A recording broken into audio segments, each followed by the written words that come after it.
حضور علیہ الصلوۃ والسلام نے ایک دن صحابہ سے فرمایا تھا کہ تم ایک ہوتے ہو اور کئی ہزار کافر کو بھگا دیتے ہو، ایک وقت آئے گا کہ ایک کافر ہوگا اور 1000 مسلمان کو بھگا دے گا۔ اس بیماری کو خاص توجہ سے سننا اور اس کی وجہ بھی سننا کہ بیماری پھیلتی کیسے ہے، بس اس بات کو کبھی نہ بھولنا، یہ نفع دے گی۔ کہا ایک کافر 1000 مسلمان کو آگے لگا کے بھگائے گا، کیونکہ وہ پاک طیب طاہر دلوں والے لوگ تھے۔ وہ بول پڑے یا رسول اللہ صلی اللہ علیہ وسلم کیوں ایک کافر 1000 مسلمان کو بھگا ڈالے گا؟ کیا وجہ ہوئی، کیا ہو جائے گا؟ 2 جملے میرے نبی کریم نے اور بات ختم کر دی۔ 2 جملے فرمایا تمہیں وہن ہو جائے گا، وہم نہیں وہن، واو ہا نون، تمہیں وہن ہو جائے گا۔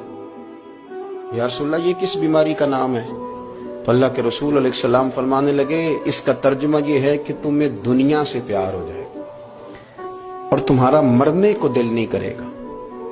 دنیا سے پیار کرو گے، موت کا لفظ آئے گی تمہیں کراہت آئے گی، کراہت، حالانکہ مرنا پکی بات ہے، لیکن تمہیں جب موت سے کراہت آنے لگے اور زندگی سے پیار ہو جائے پھر کافر تمہیں بھگائیں